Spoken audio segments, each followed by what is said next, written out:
मंगल भवन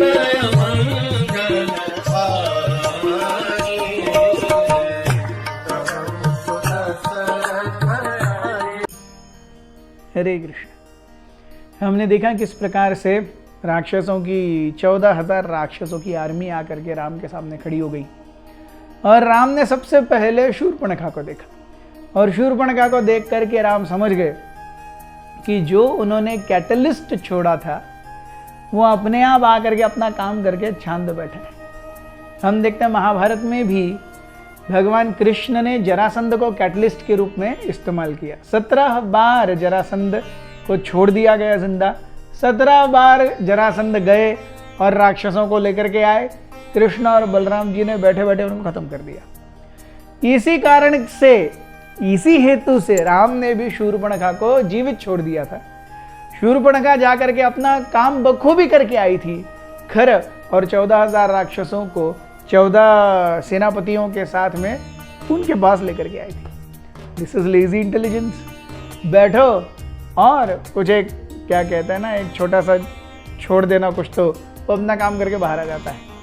वैसे ही राम ने शूर्पणखा को थोड़ा सा एवेंज करके छोड़ दिया था। शूर्पणखा अपने काम में पूरी तरह से सफल थी from Ram's point of view. खर ने देखा जब राम को और राम देख रहे हैं खर को, और वहां पर सारे अलग अलग राक्षस हैं। किसी का फेस डिस्फिगर्ड है, किसी का शरीर डिस्फिगर्ड है, किसी के हाथों में अलग अलग प्रकार के वेपन्स हैं, किसी के पास में अलग अलग प्रकार के भूत प्रेत पिशाच है जिनको लेकर के वो दूसरों को तंग कर सकता है।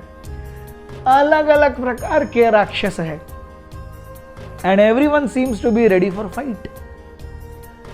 राम बाहर आए अपनी कुटिया के और राम ने अपने धनुषों को पकड़ा और उस प्रत्यंचा को खींच करके अपने कानों तक लेके आए, कानों के पीछे तक, इतना कि द बो एक्चुअली बिकेम अ सर्कल। वो तो धनुष ऐसा होता है ना, वो धनुष सर्कल हो गया, इतना पीछे उन्होंने प्रत्यंचा को खींचा और टंग छोड़ दिया। वो जो आवाज था, वो आवाज ही इतना महाभयंकर हुआ कि जितने भी राक्षस घोड़ों के ऊपर या रथों के ऊपर या अलग अलग जानवरों के ऊपर थे वो सब एक साथ जमीन पे आ गए। खर भी अपने चैरियट से निकल करके नीचे गिर गया। खर के हाथों से उसका धनुष भी नीचे गिर गया। खर पहले उठे और उन्होंने अपना धनुष उठाया और कई सारे राक्षसों ने, तो रामायण वर्णन करता है, टट्टी और पेशाब भी कर दी थी। They just could not bear the twang of Lord Ram's bow. Ram खड़े हैं और केवल राम की प्रत्यंचा का आवाज सुन करके खर के जो सैनिक हैं उनके हृदय से उनका आत्मविश्वास कम हो रहा है। खर ये देख रहे हैं and Khar wants to get the situation better. Khar ने तुरंत अपना धनुष उठाया और एक बाण अपनी प्रत्यंचा पर खींच करके ऐसा मारा कि वो एक बाण 1000 बाण हो गए और वो 1000 बाण एक साथ राम के ऊपर अटैक करने लगे। ये देख करके राक्षस आर्मी के भी ढाढ़स बंधा। उन सब ने भी अपने अपने धनुष बाण निकाले और सब राम की ओर फेंक दिए। राम ने अपना धनुष उठाया, एक एक करके तीर मार रहे हैं। Ram was shooting arrows very dexterously. Almost सारे के सारे जो बाण थे राक्षसों के द्वारा फेंके हुए वो सब राम के सामने निष्फल हो गए, लेकिन कुछ राम को फिर भी लगे, राम को चुभे और राम के शरीर से थोड़ा सा खून बहने लगा। This enraged Ram. पहली बार सिंपल, सोबर, काम फेस्ड राम के चेहरे पर टेंशन था। उनकी भौहें जो थी वो कर्व्ड हो गई थी, यहाँ पर टेंशन से वेव्स आते हैं वो आ गए थे। उनकी भुजाएं पूरी तरह से कड़क हो गई थी। जैसे आज कोई अगर जिम जाता है तो जिम मारने के बाद में ऐसा करता है, दे टेंस देयर मसल्स। राम के मसल्स टेंस हो गए थे। राम की आंखें बड़ी हो गई थी। They were lotus petals, but these lotuses were not giving the signal or the intuition of coolness and calm, but these lotuses were raining fire. Ram ने इतने बाण छोड़े, उसकी कोई गिनती नहीं है। राम का हाथ फुल सर्कुलर आरपीएम में राम का हाथ घूम रहा था। पीछे जाता तुणीर से बाण निकालता, आगे धनुष पर आता, जुम जुम जुम, ये आरपीएम में चल रहा था।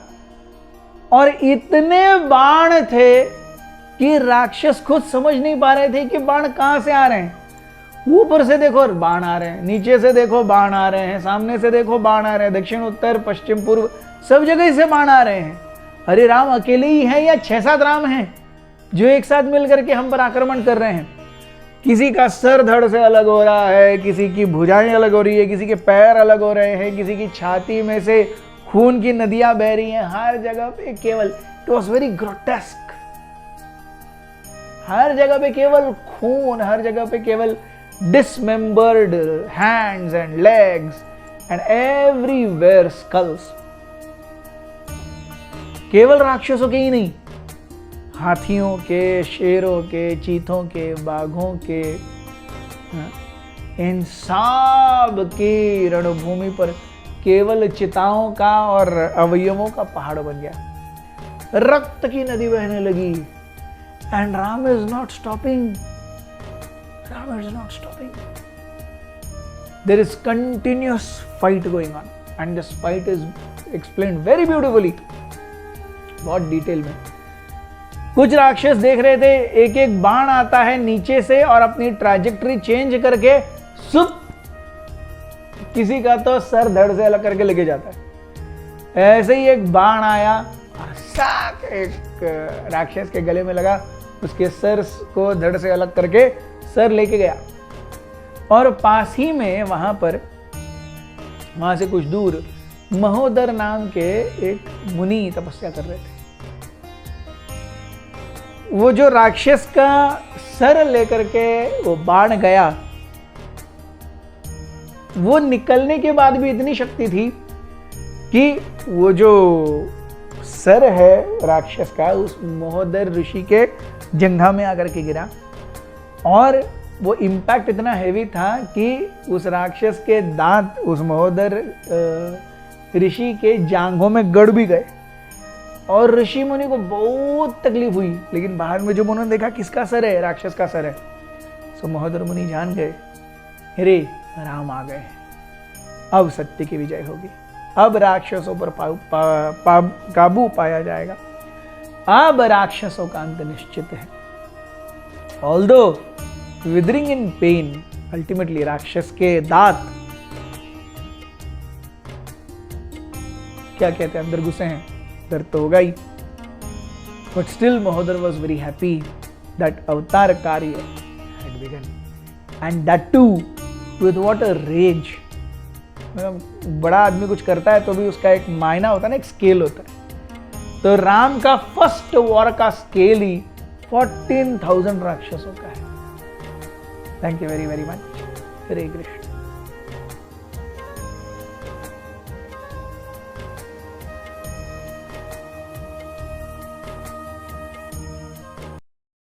हमारे साथ श्री रघुनाथ तो किस बात की चिंता, हमारे साथ श्री रघुनाथ तो किस बात की चिंता, शरण में रख दिया जब माथ तो किस बात की चिंता, शरण में रख दिया जब माथ तो